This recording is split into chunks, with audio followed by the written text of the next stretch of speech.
kung ingkong hapani. So,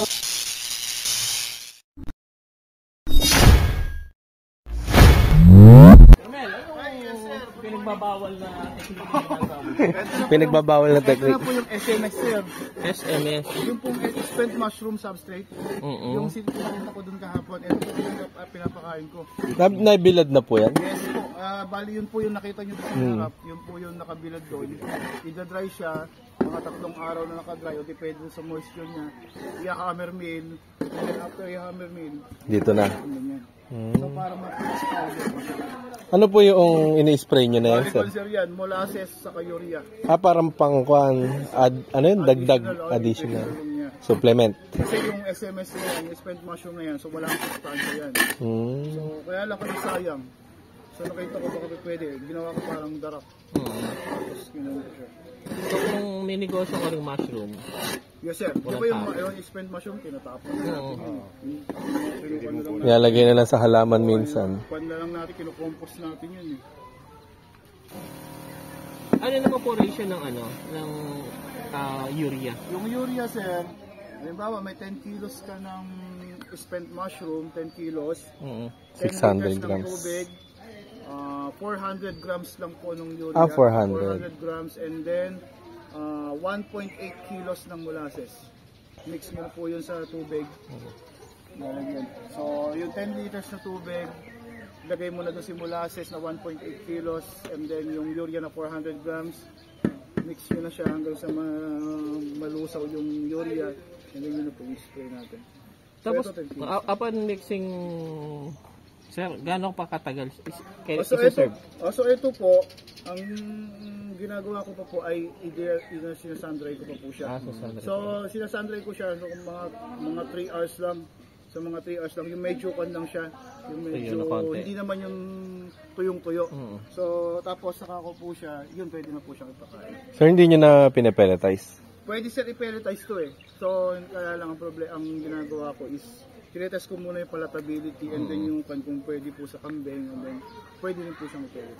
Kamusta naman po initial nila na gusto naman nila? Lumalaki naman. Kapag sir, kapag yung mga kid na yon, ilang days pa before nila matutunang kainin kasi hindi talaga siya palatable sa kambing. Pero kaya nilalagyan siya ng molasses para mas medyo palatable.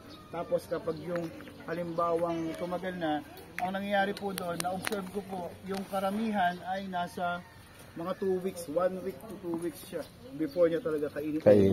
Pero yung 3 to 5 days, kumakain na siya konti-konti. Pero kapag sa mga matured, kapag nagutom talaga, kakainin nila. Pero hindi ka agad-agad. So, talagang panuna.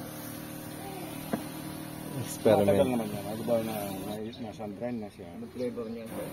Molasses po sa urea. Tumatagal, pwedeng pang isang linggo pag nagawa na. Opo, pang isang linggo. Basta may yung moisture niya, hindi po siya yung...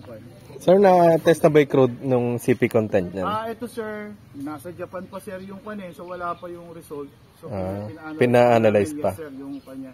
So, hindi ko alam kung kailan lalabas yung result. So, ongoing pa naman yung project. So, before siguro matapos yung project, lumabas na yung result. Hindi rin po pala tinetest dito yan, sa yes, Japan sir, pa. Wala sir kaming walang gamit. Di pag na-test doon, pag okay lang, ikaw ang yan. Polygon lang po. Parang darak lang po siya. So, ibibigay lang po siyang ganyan. So, na-register Ito po kasi pwede na rin siya ipakain kaagad. Kaya lang, hindi po natin siya ma-store. Kasi yung moisture nito mataas. Pag in-store natin, kinabukasan may amag na. Sir, hindi nyo na pinerment? Hindi na po. Hindi na po namin siya pinipperment. Napag-dihon ka. Thank you po. Natawag ka ni Sir Darwin. Ito po yung binibilad na mushroom substrate ni Sir kanina. So, after ibilad ng ilang araw, ayun, tinatanggal pala ni Sir. Ayan po, pinaglagyan ng mushroom na na-harvest. So, nag-experiment po sila, Sir, Ilang araw po ibibilad yan, Sir? Mga 3 days po. 3 days, Tapos, tsaka po yung... Hammer mill po. Hammer mill. Yung para magdurog-durog. Ongoing po yung kanilang experimentation para dito. Kaya pagka naging okay na po ay ilalabas nila yung result kung effective ba sa mga kambing. Large ruminants. Small ruminants po ay kambing at saka tupa. Pag large, baka, kalabaw at iba pa. Pero yun lang yung mas popular. Kasi ang main diet mo ng kambing, Damo. tupa at kalabaw, ano po? Karas. Damo, fiber. At yung fiber mo na yun, bakunat mo talaga yun. Ang tamang paraan para yun ay magamit ang katawan ng kambing ay atakihin ng mga mikrobyo ang tinatawag natin anaerobic bacteria. Siyempre may fungus na doon, may mga species ng fungus at saka na protozoa. Pero majority mo ay bacteria.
Mr. Charlemagne J.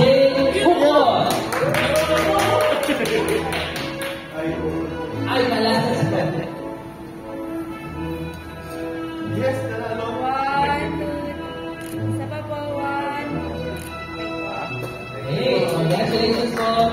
Next po ay si Sir Fernando Jose C. Oh, nakatapos po ako. Yan, meron po Next po tayo. ay si Sir Erwin Naya from San Jose City. Congratulations. Next is Sir Reagan Bumon. Uy, bakit dalawang vaccine sa inyo? Full payment tama kami dalawa. Ay. may full payment.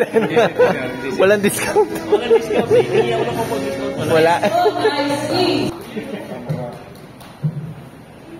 Ayan, hello. Good afternoon po sa inyo.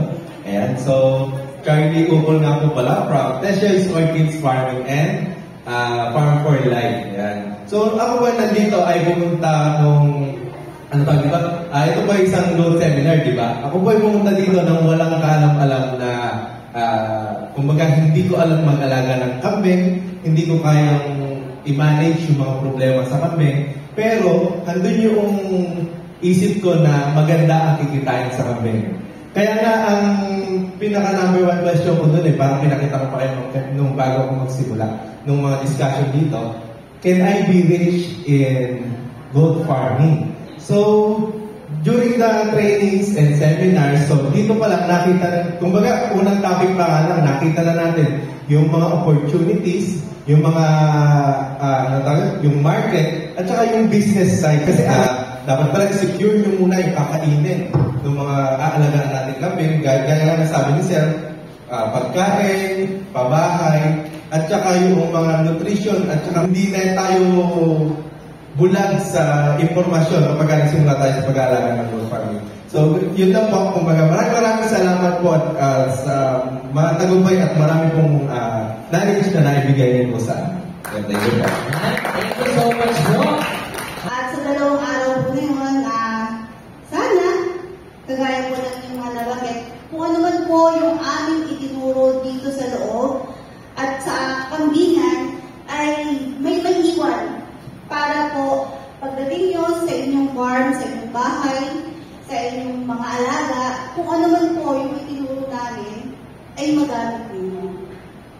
At kung sakali man sila mga magsisimula pa lang po ng pagkakambingan, pag nagsimula na po kayo, yung itinuro namin, yung nakita ninyo, actual at theoretical po, sana po ay magawa pa rin po ninyo at maituro kung sino man po yung hahawak sa farming ninyo sa inyong pagkakambingan. Kasi po, unang-una nga, kagaya ng mga nasabi ng ating mga speaker, ang pagkakambingan po ay hindi naman siya overnight na natututunan ka agad. Kailangan talaga pagka kayo pumasok sa pagkakambingan, yung puso nyo nandun, yung dedikasyon nyo nandun, kasi buhay po yung alaga natin. So yung buhay na yun, yun yung tutulong sa atin para kahit paano kumita. There is gold in gold farming. So, muli po, kami po, in behalf po ng training management team ng Small Ruminant Center, kami po ay nagpapasalamat sa inyong lahat sa pagbibigay talaga ng importansya pagdating sa pagkakambingan. So,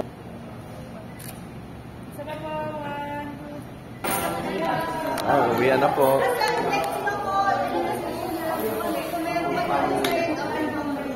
Sa SR, yung pagba... sa kambing po, nagbebenta po ba dito? Anong kwan po? sa amin yung available yung upgraded po. Sa anin, mahal kayo, no? Magkano po yun? kasi nasa 20. 20? Yung 100%. Pero ala pa naman po akong kwan. Matagal pa. Pagka meron po upgraded. Po. Doon muna ako mag-i-start kesa muna sa... Oo, mahal kasi pag i-start ka agad ang may lahi. Lalo na kung hindi pa establish yung... Kaya nga, magtatanim po muna tsaka pabahay. Okay. Kaya may time pa. Oo, ipapalo namin kayo sa inyong vlog. Oo nga, sa vlog mo. Ma'am, next week uploaded na. Send mo sa amin yung link sa BSRC. Ay, sige po. Share namin. Sige po, salamat po. Ingat ka sa pag-upan mo. Tara na ba? Sige, bababa ko na rin to. Ma'am, yun nga palang available yung kwan. Ilang months po kayo nag-out? 6 months. 6 months po. 6 minsan nasa 8. Opo. At least malaki na mo. Oo, hindi kami nag-out yung talagang kaaawat lang 3 months or maliliit. Hindi. Ma'am, may idea kayo kung magkano yung upgraded? Upgraded, mga nasa 12 siguro pataas. 12. Mga breeder type na po yun. Upgraded. Oo. Pwede na pong maging breeder, no? Pang-up kung... Pwede na siguro. Pwede naman. At saka, ang bibilin mo naman kasi, sir, is nakabase dapat kung ano yung pangangailangan ng farm. Baka ano yung pang-upgraded, pang-meat type ba? Opo. Pang-meat. Yun. Baka naman pang-meat, ang gusto mong tunguhin ng farm is dairy. Pag ang bibili ng upgraded na cross lang basta ng native at saka dapat kung bibili ng upgraded, yun yung mataas na lang ng saanin. Yung saanin. Opo. Yung mga dairy type. Pero ang pang-unam siguro pang-meat type mo. Slaughter mo. Opo. Hanggang sa mag-amay. Pag sa slaughter po talaga upgraded. Opo. Kasi syempre, ang mahal yung ano, kung mag-breeder ka tayo. Kaya nga. At least mag-breeder ko rin. Dahil kung for slaughter po ang ibig. Oo. Kumbaga, pagkapanganak, benta na kaagad yun. Pang meat type na. Yung desired weight, Opo. weight niya. Benta na. Opo. Kasi mentors, nagtatagal sila sa farming nyo. Nagtatagal ang consume. Opo. Pagka nanganak. Oo, ganun nga pala.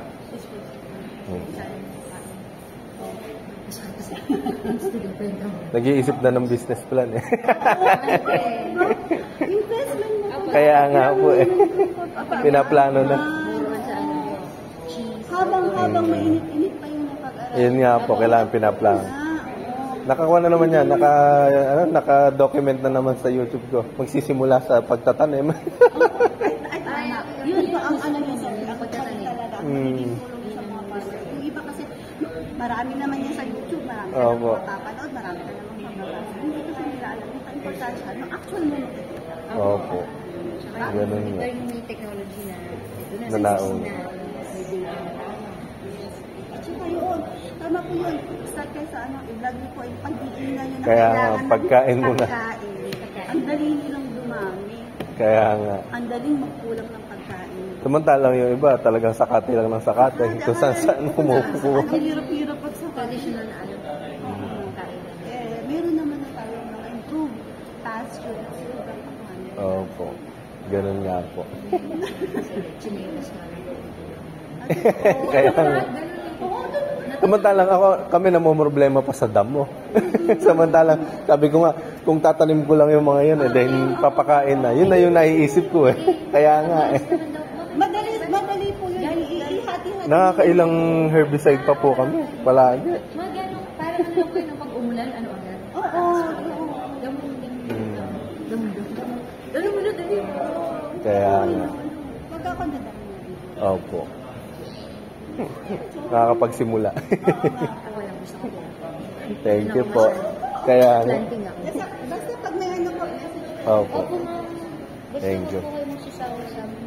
Makukulit eh. Makukulit po talaga kami. Opo, makikita niyo po yung sarili niyo sa YouTube. Saan mo sa amin, sir, yung link? Opo. Oo nga, diba? Yan po eh. Kami lagi na ay extra. Lagi sila. Pasensya na po sa itsura namin. Kaya yung mga mukha na may pera. Magkakapera. Sige, video ka kami sanay na po. Nakaharap like camera eh. Oo, harap na ano, ganyan. Kaya minsan mga personal class baka. Hindi, kinakat ko naman. Kasi kami sanay na nga. Thank you po. Thank you po. Kaya pala ang ganda ng ano ni Sir, siya po yung host sa ano, radio. Yung boses eh, no? Yung po ba yung DJ yung DJ? Iwanan na natin si Sir. Wala natin yan. Ano sila sa amin? Busy pa. Dito pa yun. Busy. Tara, patayo. Marami pa po siya gusto kong tanungin. Dapat pala extended na isang araw kayo sa job. Ayan, so natapos na po yung aming training dito po sa SRC. Ayan, magpapaalam na po kami. Kasama po sila Mama, at Sir Joby. Yeah? So hanggang dito na lang po yung episode natin dito sa CLSU na SRC, Small Ruminants Center. Ayan, so hanggang dito na lang po. Like and subscribe our YouTube channel. Bye-bye!